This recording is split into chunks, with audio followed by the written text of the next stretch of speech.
तर त्याच्यामध्ये gas lodge मध्ये आपण पहिला जो लॉ बघितला तर तो व्हॉल्यूमशी रिलेटेड होता. म्हणजे तो जो लॉ होता तर तो काय होता, बॉयल्स लॉ होता. आपण त्या लॉला काय म्हणतोय, बॉयल्स लॉ म्हणतोय. मग तो जो लॉ आहे तर तो लॉ काय सांगतोय आपल्याला की volume is inversely proportional to the pressure and pressure is inversely proportional to the volume. म्हणजे प्रेशर जर एखाद्या बॉडीचं इन्क्रीज केलं तर त्यावेळेस काय होते, व्हॉल्यूम डिक्रीज होते. किंवा व्हॉल्यूम जर इन्क्रीज केलं, व्हॉल्यूम जर वाढवलं तर त्यावेळेचं प्रेशर जे आहे तर ते प्रेशर काय होते, कमी होते. म्हणजे त्याच्यावर आपण रिलेशन काय कॅल्क्युलेट केलं, P1 is equal to P2 हे जे रिलेशन आलेलं आहे तर ते रिलेशन काय आहे, P1 is equal to P2 किंवा PV is equal to K. त्यानंतर आपण सेकंड लॉ बघितलेला आहे. एक्झाम्पल दिलेलं आहे प्रेशर व्हॉल्यूमचं. त्यानंतर त्याच्यावरचा प्रॉब्लेम बघितला. त्यानंतर सेकंड लॉ बघितला, चार्ल्स लॉ. ह्या चार्ल्स लॉ मध्ये काय, जो काय प्रेशर आहे तर तो प्रेशर रिमेन्स कॉन्स्टंट आहे. म्हणजे काय, the Charles law state that the constant pressure the volume of the gas is directly proportional to the temperature in a closed system. Basically, this law describe the relation between temperature and volume of the gas. म्हणजे हे जे law आहे Charles law, तर ह्या Charles law मध्ये तर mathematical equation जे आहे ते रिलेशन कोणामधलं आहे, व्हॉल्यूम आणि टेम्परेचर मधलं. There P is the volume of the gas and T means temperature of a gas in a Kelvin. Another form of this equation can be written as P is equal to KT. त्याचं जे काय another form आहे किंवा दुसरं जे example आहे ते काय आहे, P is equal to volume of the gas, T is equal to temperature of the gas in Kelvin, and another form of this equation can be written as P is equal to KT. मग कसं equation लिहिता येते, P1/T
तर जो काही 4 slow आहे तर तो 4 स्लोचं रिलेशन काय सांगलेलं आहे, P1 T1 upon is equal to P1 upon T1 is equal to P2 upon T2. This equation is called as 4 slow. म्हणजे हे जे इक्वेशन आहे तर हे इक्वेशन कोणाचं आहे, तर 4 स्लोचं हे गिव्हन इक्वेशन आहे. आता ह्याच्यावरून आपले जे काही न्यूमेरिकल प्रॉब्लेम्स आहेत तर ते न्यूमेरिकल प्रॉब्लेम सुद्धा आपण याच्यावर सॉल्व्ह केलेला आहे. तर इथं बघा प्रेशर जर बघितला तर इथं जे पिस्टन आहे तर इथं जो प्रेशर अप्लाय केला तर तो सेम प्रेशर आहे, परंतु त्याच्या हीट अप्लाय केल्यानंतर त्याच्या व्हॉल्यूम मध्ये कशा प्रकारे चेंज होतोय आणि तो चेंज इथं दाखवलेला आहे. त्यावरचा न्यूमेरिकल प्रॉब्लेम्स दिलेला आहे, एक होमवर्कसाठी दिलेला आहे, तोही आपण इथं सॉल्व्ह करून घेतलेला होता लास्ट लेक्चरला. त्यानंतर नेक्स्ट लॉ आहे गे लुजॅक्स लॉ. तर ह्या लॉ मध्ये सांगितलं at constant volume pressure is directly proportional to the temperature, किंवा pressure and absolute temperature are directly related. म्हणजे हे जे दोन रिलेशन आहे म्हणजे व्हॉल्यूम आणि प्रेशर, तर ह्या दोघांमधले जे काही रिलेशन आहे तर ते रिलेशन कसं आहे, डायरेक्टली रिलेटेड आहे.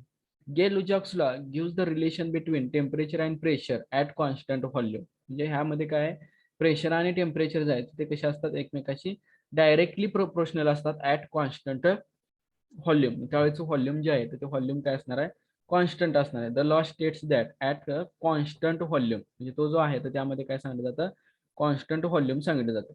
The pressure of the gas is directly proportional to the temperature of a given gas.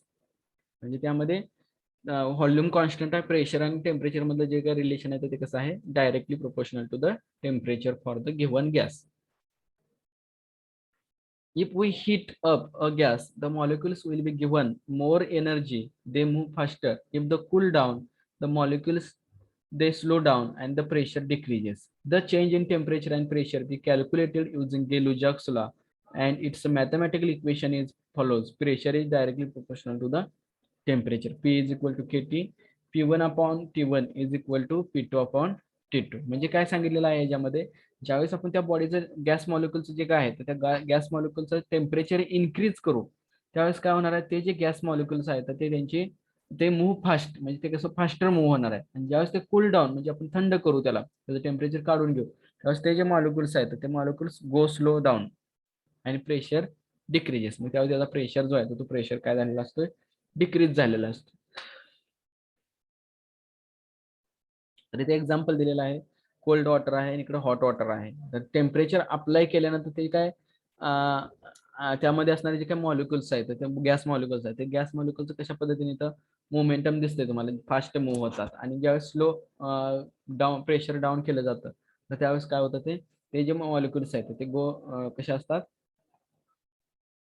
तर ते molecules at a slow motion, त्याची जी काय मूव्ह होण्याची प्रोसेस असते तर ती कशी असते, स्लो असते. तर त्याचा ग्राफ दिलेला आहे व्हॉल्यूम आणि टेम्परेचर मधला. -273 डिग्री सेल्सिअस इन्क्रीज होते ग्राफ, आणि टेम्परेचर आहे इकडे सुद्धा व्हॉल्यूम आणि टेम्परेचर मध्ये जे काही रिलेशन आहे तर ते डायरेक्टली प्रोपोर्शनल रिलेशन असल्यामुळं तो जो ग्राफ येतोय तो ग्राफ काय येतोय, स्ट्रेट लाईन येतोय. तर तुम्हाला ह्याच्यावरती एक्झाम्पल कसं विचारलं जाऊ शकतं, which of the following graph is a Gay Lussac's law. तर 4 ग्राफ दिले जातात, त्या 4 ग्राफ मधले गे-लुजॅक्स लॉचा कोणता ग्राफ आहे, असं त्यावरती क्वेश्चन विचारला जाऊ शकतो. काय ग्राफ कसे असतात तुमचे, आता इथं 2 ग्राफ, हे 2 ग्राफ आहे गे-लुजॅक्स लॉचे आहेत. तर दुसरे 2 ग्राफ कसे असू शकतात, एक या पद्धती, एक या पद्धतीचा असू शकतो,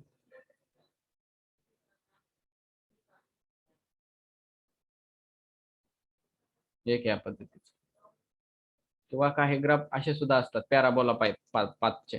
म्हणजे आपल्याला जो ग्राफ आहे तर तो ग्राफ कोणत्या पद्धतीचा आहे हे फक्त त्यामध्ये समजणं महत्वाचं आहे. तर जो काही ग्राफ दिलेला आहे तर तो ग्राफ काय आहे, स्ट्रेट लाईन. तो ग्राफ काय असतोय, स्ट्रेट लाईन असतो. ओके,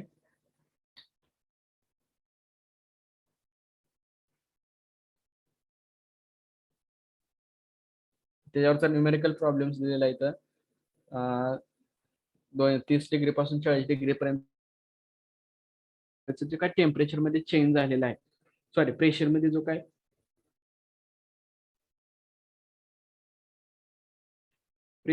काय चेंज झालेला आहे तो प्रेशर मधला चेंज काय करायचा, कॅल्क्युलेट करायचा. म्हणजे काय येणार, P1 is equal to atmosphere, P2 is equal to question mark, T1 is equal to 30 plus 273, T2 is equal to 40 plus 273, 303 into 313.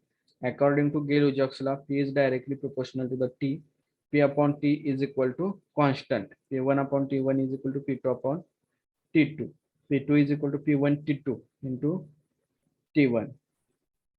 त्याचा P1 दिलेला आहे 2 into 313 आणि T1 आहे 303, 2.06 atmosphere. A given mass of gas exert a pressure of 60 centimeter of mercury at minus 73 degrees Celsius. Find the pressure exerted at a 27 degrees Celsius if the volume of the gas remains constant. हा सुद्धा problem आपण last टाइमला solve केलेला आहे. त्यानंतर आपण बघितलं होतं जनरल गॅस इक्वेशन किंवा परफेक्ट गॅस इक्वेशन जे आहे ते जनरल गॅस इक्वेशन किंवा परफेक्ट गॅस इक्वेशन कोणाला म्हणायचं. त्यामध्ये महत्वाचा आर्टिकल आहे तर relation between pressure volume and temperature is given by the gas laws. म्हणजे हे जे रिलेशन आहे तर ते रिलेशन कोणाचं आहे, प्रेशर व्हॉल्यूम आणि टेम्परेचर. तर आतापर्यंत जे आपण इच लॉ गिव्स द आपण जे लॉ बघितलेले आहे तर त्या लॉ मध्ये फक्त दोनच पॅरामीटर यूज होत होते, relation of two variables.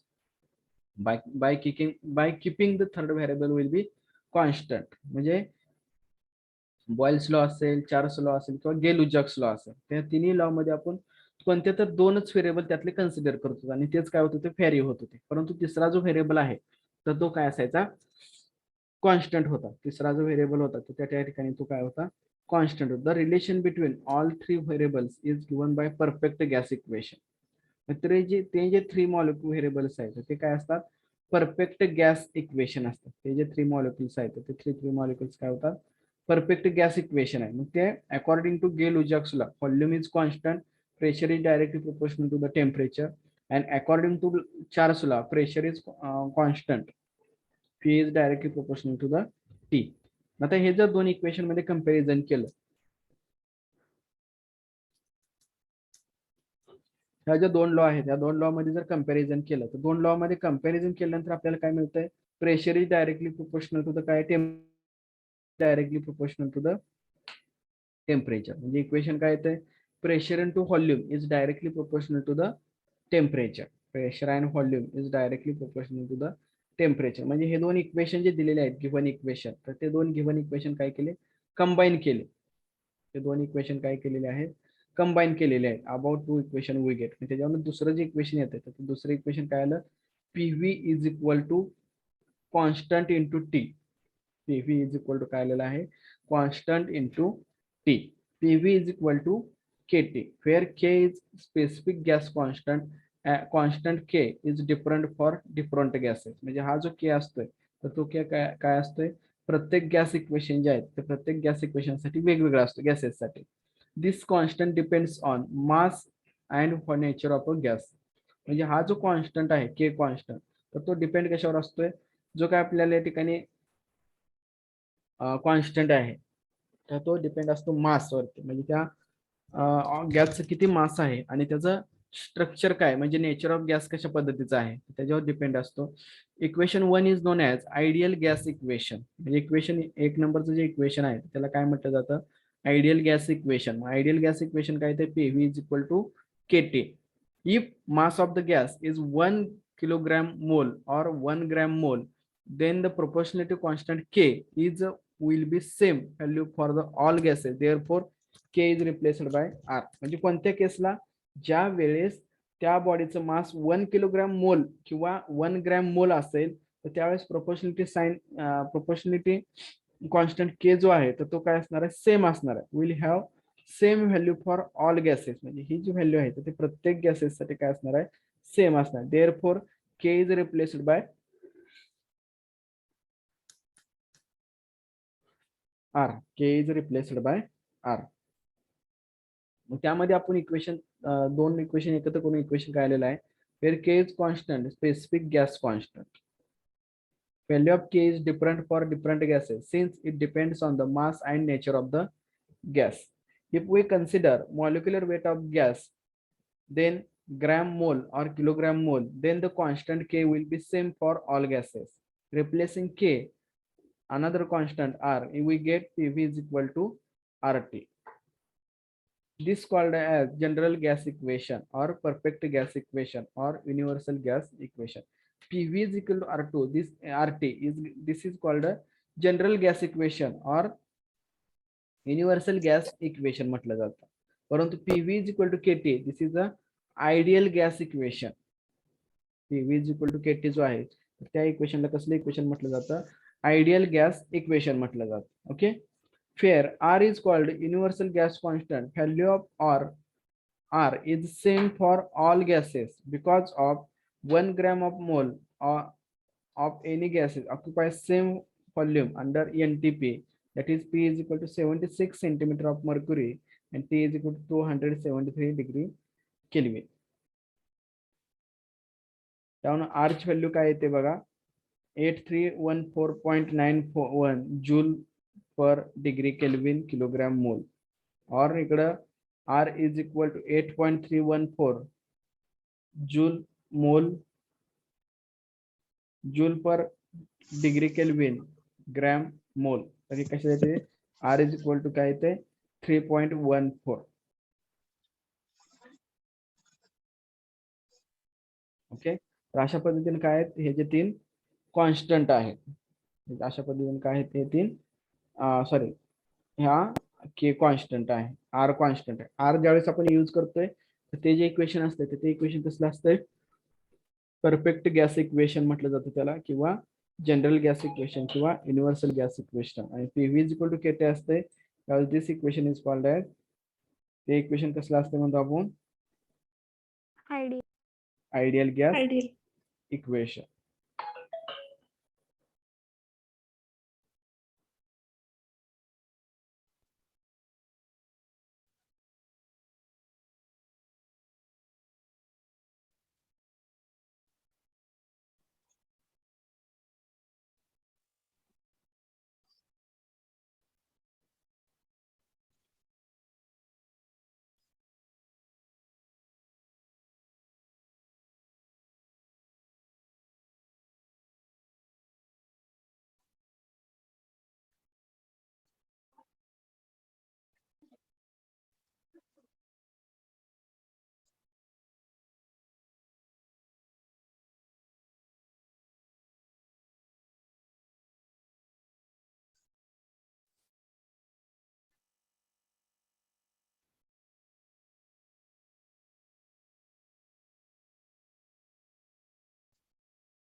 Hello, sir.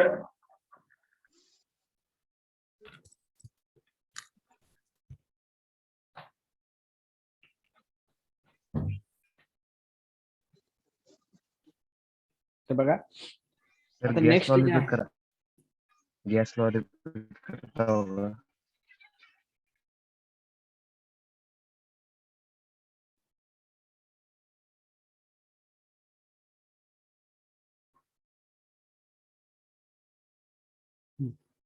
आता नेक्स्ट जे आर्टिकल आहे तर आपलं हीट कॅपॅसिटी हे नेक्स्ट आर्टिकल आहे.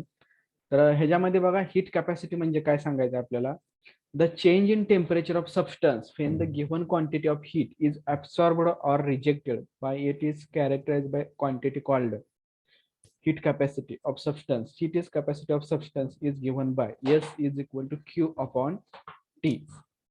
तर हीट कॅपॅसिटीचं एक इक्वेशन हे सांगलेलं आहे. The change in temperature substance when a given quantity of heat is absorbed or rejected.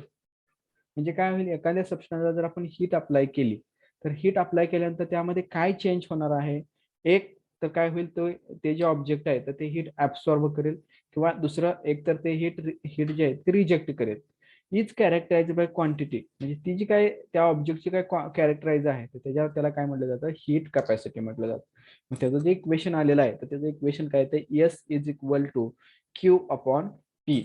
S is equal to Q upon T, where Q is amount of heat supplied to the substance to change its temperature by T. Q म्हणजे काय आहे तर amount of heat supply to the substance आहे. म्हणजे Q जो आहे तो Q कोणाला म्हणायचं, तर जो काय हीट आहे तर ती हीट सप्लाय केलेली टेम्परेचरला, आणि T जो आहे तो change in its temperature by T. मग तो काय T म्हणजे काय तर चेंज इन टेम्परेचर. मग त्याच्यावरून आपण काय म्हणतोय, स्पेसिफिक हीट ऑफ गॅसेससाठी स्पेसिफिक हीटची डेफिनेशन काय येते.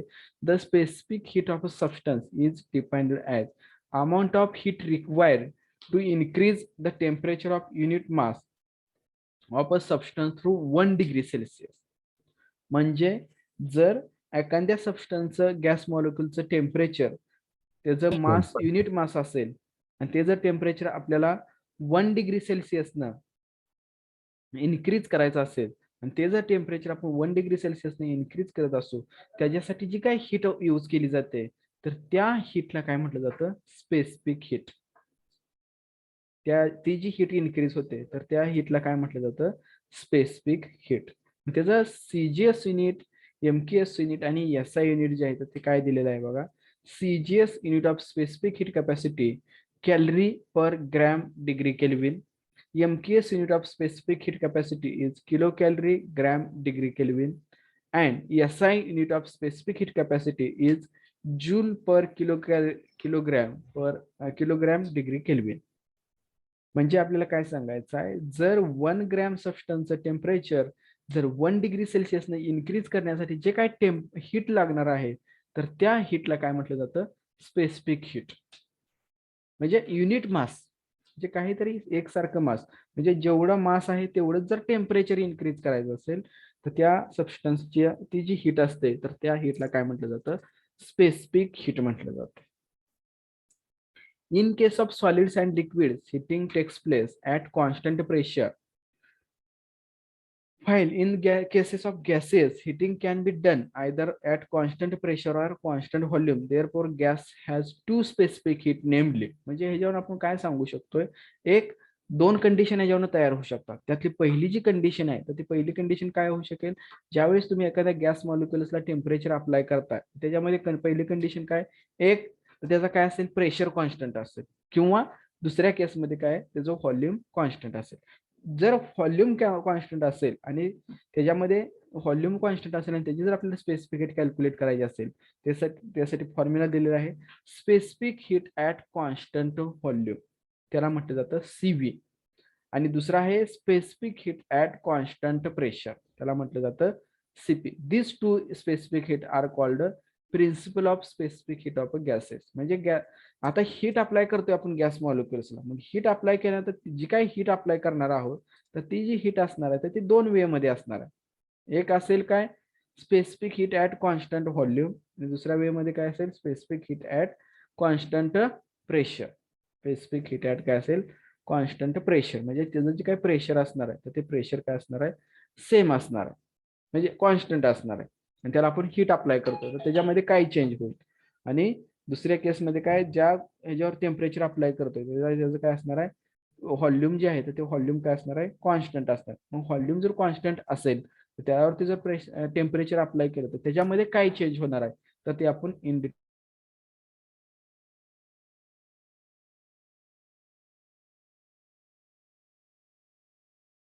कॉन्स्टंट व्हॉल्यूम जर आपण कॅल्क्युलेट केलं तर काय येतंय, the amount of heat required to raise the temperature of unit mass of gas through the 1 degree Celsius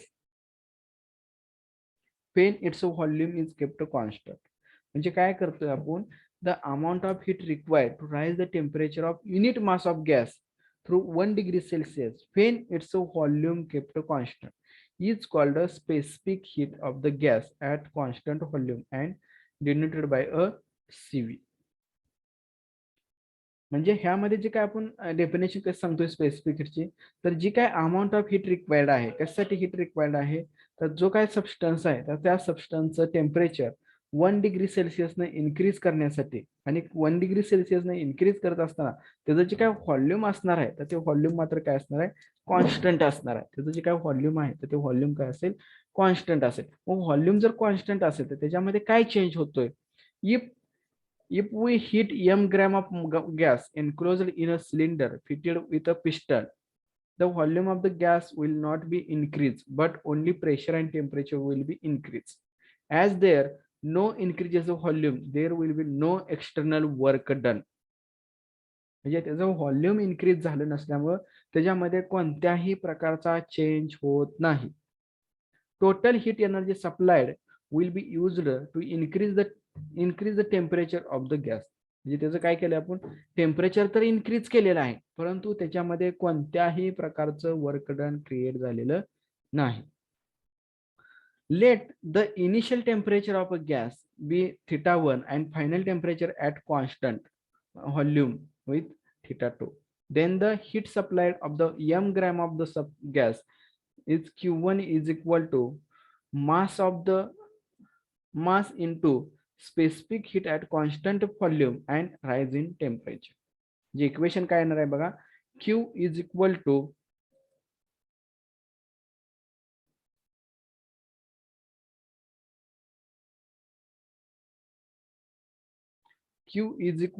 mCV. m म्हणजे काय, मास of the gas molecule, CV म्हणजे कॉन्स्टंट व्हॉल्यूम, आणि राईज इन टेम्परेचर, टेम्परेचर जे काय change झालेलं आहे तर ते टेम्परेचर, म्हणजे इक्वेशन काय येणार, θ2 - θ1, त्यालाच आपण चेंज इन टेम्परेचर म्हणजे DT म्हणू शकतो. म्हणजे इक्वेशन काय येणार, Q1 is equal to mCV dt. This equation is called as specific heat at constant volume. त्यानंतर सेकंड केस आहे specific heat of a gas at constant pressure. The amount of heat required to increase the temperature of unit of mass of a gas through the 1 degree Celsius when its pressure is kept constant is called a specific heat at constant pressure denoted by CP. In this condition pressure is kept constant. म्हणजे ह्या केस मध्ये काय आहे, pressure जो दिलेला आहे तर तो प्रेशर काय आहे, कॉन्स्टंट आहे, परंतु but volume of the gas increases, परंतु त्यामध्ये जे काय व्हॉल्यूम आहे त्या गॅसचं तर त्या गॅसचं व्हॉल्यूम काय होतं, इन्क्रीज होतं. That is piston is pushed is done in pushing this piston.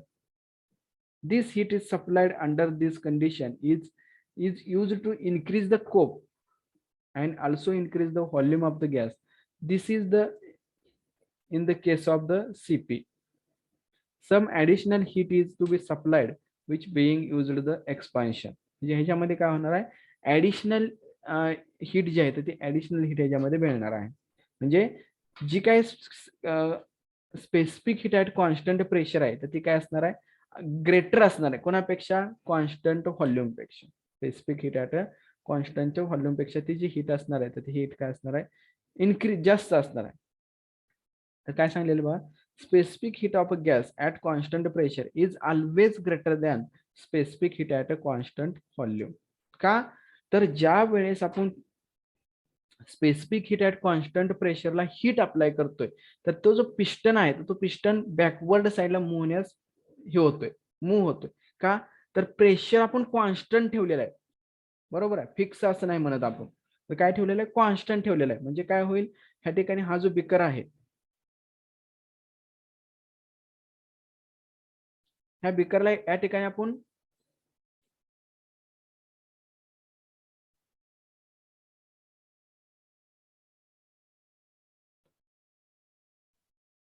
ह्या ठिकाणी काय केलेलं आहे, पिस्टन ठेवलेलं आहे. मग ह्याला ज्यावेळेस आपण हीट अप्लाय करतोय, या ठिकाणी ज्यावेळेस आपण हीट अप्लाय करतोय टेम्परेचर, तर हे प्रेशर कॉन्स्टंट आहे, प्रेशर मध्ये काय चेंज केलेलं आहे. परंतु काय वेळा काय त्याचं व्हॉल्यूम इन्क्रीज होतंय आणि हा जो पिस्टन आहे तर तो पिस्टन पाठीमागे सरकतोय.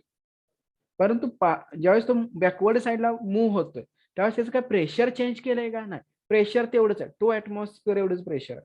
परंतु त्याचं व्हॉल्यूम इन्क्रीज झाल्यामुळे तो प्रेशर ऑटोमॅटिकली बॅकवर्ड साईडला पिस्टन मूव्ह होतं. म्हणून specific heat at a constant volume is also greater than specific heat at constant pressure volume. म्हणजे काय रिलेशन सांगितलं, specific heat at constant pressure is greater than specific heat at a constant volume. म्हणजे specific heat ही प्रेशरच्या volume पेक्षा जास्त असते, specific heat ही प्रेशरची जास्त असते as compared to the volume.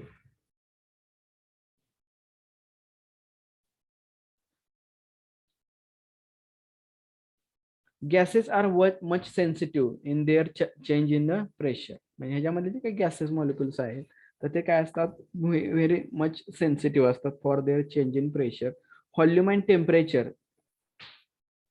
Pressure, volume, and temperature. If one parameter changes, then there is a considerable change in the other parameters. Hence, gases have two specific heat. म्हणजे ह्याच्यामध्ये काय, जर parameter change झाला तर त्याच्यामध्ये 2 parameter हे change झाले असं काय केलं जातं, त्या ठिकाणी कन्सिडरेबल केलं जातं. Hence gases have 2 specific heat, specific heat at constant pressure and specific heat at constant volume. तर इथे डायग्राम दिलेली आहे बघा. CV फॉर गॅसेस, CV म्हणजे कॉन्स्टंट व्हॉल्यूम आहे, त्याचं व्हॉल्यूम काय चेंज केलेलं नाही, आणि त्याला हीट अप्लाय केल्यानंतर त्याचं जे व्हॉल्यूम आहे ते व्हॉल्यूम काय होणार आहे, इन्क्रीज होणार आहे. म्हणजे हे तर काय आहे, ऍज इट इज सेम आहे. परंतु इकडे ज्यावेळेस आपण टेम्परेचर अप्लाय करतोय तर टेम्परेचर अप्लाय केल्यानंतर ह्या केसमध्ये काय, प्रेशर रिमेन्स कॉन्स्टंट आहे. म्हणजे ह्या ज्या इथं हे लावलेलं आहे, कॉर्क लावलेला आहे, तर या कॉर्क मधून आपण प्रेशर काय इन्साइड होतोय का, नाही. परंतु काय होतंय, टेम्परेचर ज्यावेळेस इन्क्रीज करतोय तर ह्याचं टेम्परेचर काय टी आहे, परंतु व्हॉल्यूम काय चेंज होत नाही, व्हॉल्यूम रिमेन्स कॉन्स्टंट आहे. परंतु ह्याच्यामध्ये काय, टेम्परेचर अप्लाय केल्यानंतर ह्या बॉडीचं जे काय व्हॉल्यूम आहे, इनिशियल टेम्परेचर F1 आहे, तर फायनल व्हॉल्यूम काय होतं, F2 होतं. त्याच्यामध्ये जे काय चेंज इन प्रेशर आहे तर ते किती आहे, DV एवढं प्रेशर काय होतं, चेंज होते. कधी, specific heat at constant volume मध्ये, सॉरी कॉन्स्टंट प्रेशर मध्ये. Specific heat at constant pressure मध्ये काय होतं, त्याचं जे काय व्हॉल्यूम आहे तर ते व्हॉल्यूम काय होतं, इन्क्रीज होतं. आणि ते कितीने इन्क्रीज होतंय, तर DV एवढा त्यामध्ये काय येतोय, चेंज होतोय, change in pressure volume. Okay, तर अशा पद्धतीने काय आहे, specific heat at constant pressure and specific heat at constant volume. तर हे जे रिलेशन आहे, CP is greater than CV, तर हे रिलेशन लक्षात ठेवा. बऱ्याच वेळेस एक्झाम मध्ये हे रिलेशन विचारलं गेलेलं आहे. आणि लास्ट आर्टिकल आहे इन दिस आर्टिकल, हिट मधलं हे लास्ट आर्टिकल आहे, relation between CP and CV. त्या दोघांमधलं रिलेशन आपल्याला कॅल्क्युलेट करायचं. आता रिलेशन कॅल्क्युलेट करत असताना त्यामध्ये आपल्याला त्या दोघांची डेफिनेशन माहिती पाहिजे, बरोबर आहे. तर CV म्हणजे डेफिनेशन काय सांगितली, the amount of heat required to increase the temperature of 1 degree Kelvin of 1 kilogram of gas by 1 degree Celsius at constant volume. Consider 1 kilogram of gas is heated at constant volume. In this case, since the volume of the gas is kept constant, the heat is supplied used to increase the temperature only.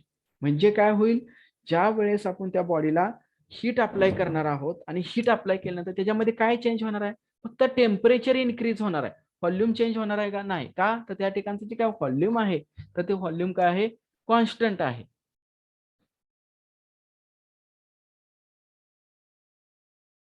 त्या ठिकाणचं जे काय volume आहे तर ते volume काय आहे constant आहे. परंतु दुसऱ्या केसमध्ये काय आहे बघा, Cp is the amount of heat required to increase the temperature of 1 kg of gas by 1 degree Celsius at constant pressure. म्हणजे त्याचं जे काही टेम्परेचर आहे तर ते जर 1 डिग्री सेल्सिअसने इन्क्रीज करायचं असेल टेम्परेचर तर त्याचा प्रेशर सुद्धा काय होतो तर ते बघायचं आहे. Consider 1 kilogram of gas is heated at constant pressure. In this case, pressure of a gas is constant, but volume is increases. परंतु काय प्रेशर कॉन्स्टंट राहतं. 2 ऍटमॉस्फिअर होता, 2 ऍटमॉस्फिअरच राहणार आहे. परंतु त्यामधले जे काही व्हॉल्यूम आहे त्या बॉडीचं तर ते व्हॉल्यूम इन्क्रीज होते. Therefore, heat supplied in this case used to increase the temperature. म्हणजे ह्याच्यामध्ये दोन केस होतात.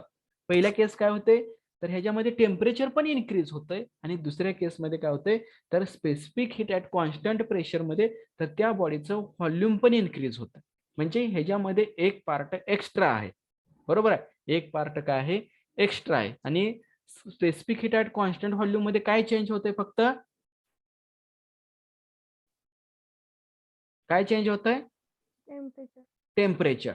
परंतु specific heat at constant pressure मध्ये दोन चेंज होतात, एक व्हॉल्यूम पण चेंज होतंय आणि दुसरं टेम्परेचर पण चेंज होते. म्हणून स्पेसिफिक हीट काय असणार आहे व्हॅल्यू लार्ज असणार आहे as compared to the Cv. Thus, in case of Cp, some additional heat is required to expansion. मग Cv is equal to relation काय येणार आहे Cp is equal to Cv plus heat required to increase the volume of a gas. म्हणजे Cp मध्ये कशासाठी जास्त आहे, कशामुळं तर त्याच्यामध्ये जी काय स्पेसिफिक हीट आहे तर ती हीट इन्क्रीज करण्यासाठी म्हणजे त्या व्हॉल्यूमचा गॅस इन्क्रीज करण्यासाठी आपण काय अप्लाय करतोय हीट अप्लाय करतोय. आणि ती हीट काय असणार या ठिकाणी ऍडिशनल असणार ऍज अ Cp. म्हणजे काय टेम्परेचर तर आहेच त्याच्यामध्ये, म्हणजे Cv मध्ये पण टेम्परेचर आहे म्हणून Cv प्लस H काय घेतलेला आहे तर ती H एवढी हीट अप्लाय केल्यानंतर त्याच्या व्हॉल्यूम सुद्धा काय होतंय इन्क्रीज होतंय. म्हणून रिलेशन काय येणार आहे Cp is equal to Cv plus H. Cp is equal to Cv plus H आणि Cp minus Cv is equal to H. Cp minus Cv is equal to H. This relation between Cp and Cv is given by where R is universal gas constant when the mass of the gas is 1 kilogram mole, but there is 1 kg of gas is considered. Where Cp minus Cv is equal to म्हणजे जी काय आपण heat इथे apply केलेली आहे तर ती H is equal to काय येणार आहे R अपॉन mj. R म्हणजे काय मॉलिक्युलर वेट, आर म्हणजे सॉरी एम म्हणजे काय आहे मॉलिक्युलर वेट आणि आर डॅश म्हणजे काय आहे Cp minus Cv is equal to R dash upon J. तर आर डॅश म्हणजे काय R upon M. The unit is म्हणजे जे काय युनिट येणार आहे तर ते युनिट काय येत आहे joule per kilogram degree kelvin. Specific heat at constant pressure और specific heat at constant volume त्याचं जे काही युनिट येत आहे तर ते युनिट काय येतंय joule per kilogram degree Kelvin. This equation is called as relation between specific heat at constant volume and specific heat at constant pressure. हे जे रिलेशन येत आहे तर ह्या रिलेशनला काय म्हटलं जातं specific heat at constant pressure and specific heat at constant volume. Cp minus Cv is equal to R dash upon J. R dash is equal to R upon M. Ratio of two specific heat sigma is equal to gamma is equal to. आता त्या हे relation झालं तर त्याच्यामधला जर आपण ratio calculate केला तर रेशो काय येतोय बघा the ratio of Cp and Cv is denoted by gamma. It is also known as adiabatic index. As Cp is greater than Cv, therefore gamma is also greater than 1. For gamma is equal to 1.66 for monoatomic gas. जर तो monoatomic gas असेल तर त्याचं जे काय relation आहे value असणार तर ते किती येते 1.66. जर तो डायॲटॉमिक असेल तर तो 1.4 आणि जर ट्रायॲटॉमिक असेल तर त्याची व्हॅल्यू किती येते 1.31. तर हे काय झालं, specific heat at constant volume आणि specific heat at constant pressure. तर ह्या दोघांमधलं हे रिलेशन जे आहे, तर हे रिलेशन सर्वांनी व्यवस्थितपणे लक्षात ठेवा.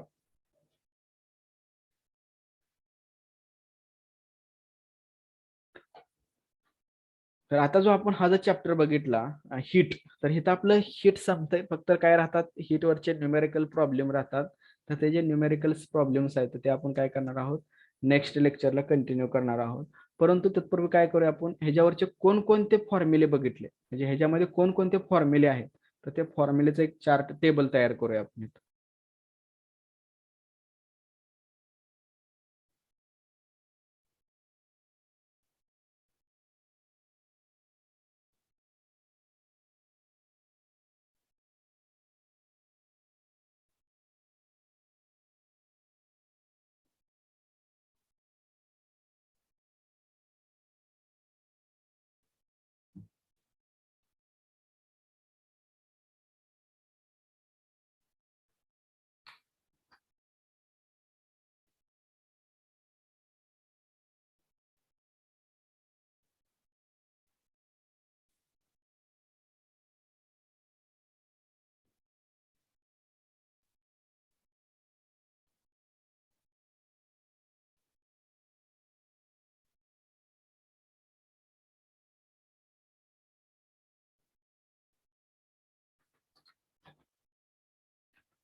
तर पहिला आपला फॉर्म्युला आपण कोणता बघितला होता हीट मध्ये,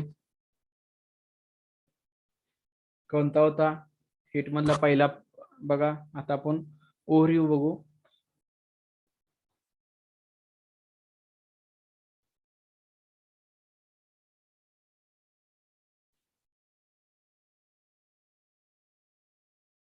तर हीट, इथं आपण हीटचे 3 फॉर्म्युला युनिट्स बघितलेले आहेत. त्यानंतर आपण टेम्परेचर कन्व्हर्जनचा फॉर्म्युला बघितलेला होता, बरोबर आहे. Degree Celsius to Yes, degree sir. Kelvin.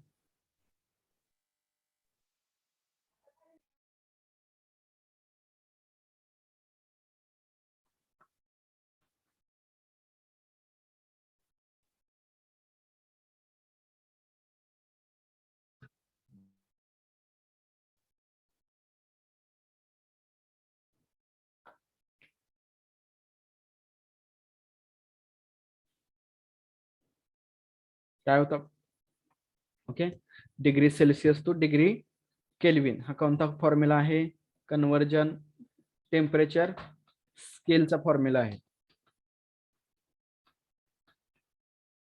Temperature स्केलचा फॉर्म्युला.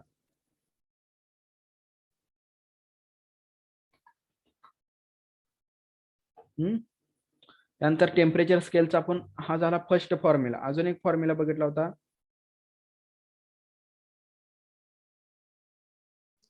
सर आवाज लहान येतोय.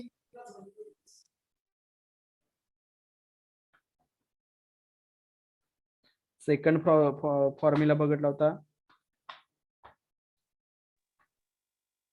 सेकंड कोणता होता, K is equal to K is equal to C plus 273.15. हा एक फॉर्म्युला त्या ठिकाणी आपण स्टडी केलेला होता, बरोबर आहे. त्यानंतर सेकंड केस मध्ये तिसरा फॉर्म्युला अजून कोणता आर्टिकल बघितलो, त्यानंतर टेम्परेचर स्केल नंतर ट्रान्सफर ऑफ मोड मध्ये दोन फॉर्म्युले बघितले होते, कंडक्शनचा फॉर्म्युला आणि कंडक्शन मध्ये 2 फॉर्म्युले बघितले होते. तर काय, K is equal to Q A into θ1 minus θ2 upon D आणि टेम्परेचर ग्रेडियंटचा फॉर्म्युला.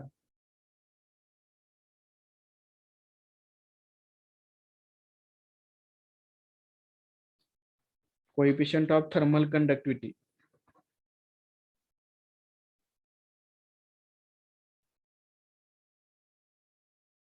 तुमच्यामध्ये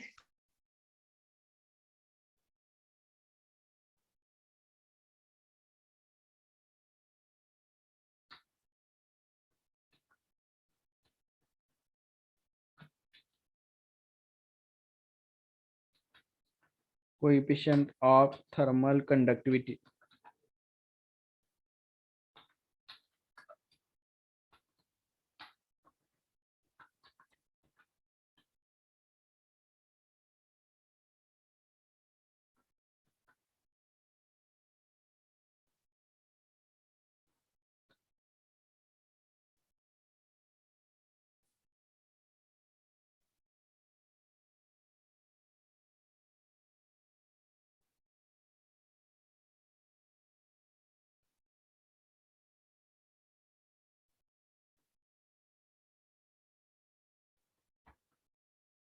तर काय होता कोएफिशिएंट ऑफ थर्मल कंडक्टिव्हिटीचा फॉर्म्युला ए, बरोबर आहे, ए इंटू टाइम टी, त्या ब्रॅकेट मध्ये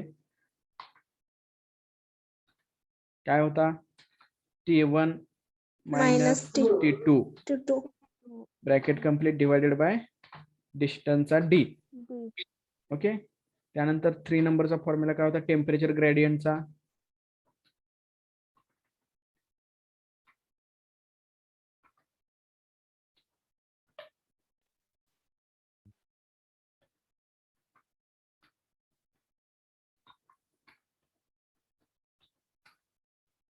टेम्परेचर ग्रेडियंटचा काय फॉर्म्युला आहे Theta minus theta 2 upon D.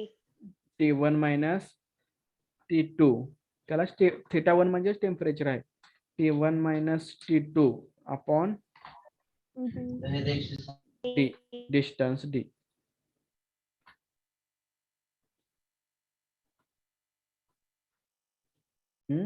त्यानंतर कोणता फॉर्म्युला बघितला होता बॉयल्स लॉ.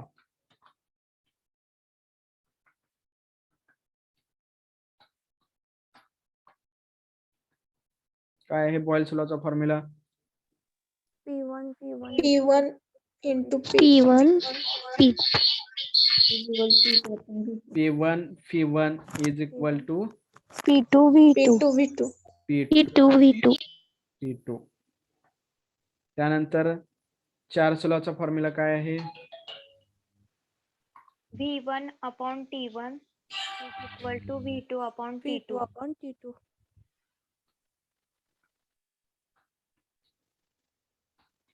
चार्ल्स लॉचा formula P1 upon T1. V1 upon upon T1 is equal to T1 P2 upon V2 upon T2. T2. Okay. आता हे जे राहिलेले फॉर्म्युले आहेत ते आपण काय करूया नेक्स्ट लेक्चरला कंटिन्यूस करूया, कारण आता पुढचे लेक्चर आहेत तुम्हाला. ओके. ह्याच्यामध्ये काय अडचण असेल तर विचारा, नसेल तर आपण इथे थांबूया. आपला गॅस लॉचा आणि हीट जे आहे ते संपलेलं आहे, त्याच्यावरचे फक्त न्यूमेरिकल प्रॉब्लेम्स फक्त रिमेनिंग राहिलेले आहेत. ते जे न्यूमेरिकल्स प्रॉब्लेम्स आहेत ते आपण नेक्स्ट लेक्चरला कंटिन्यू करणार आहोत. ओके. थँक्यू. इथं आपण थांबूया, राहिलेला पार्ट नेक्स्ट लेक्चरला कंटिन्यू करूया. Thank you. Have a nice day. ठीक आहे सर.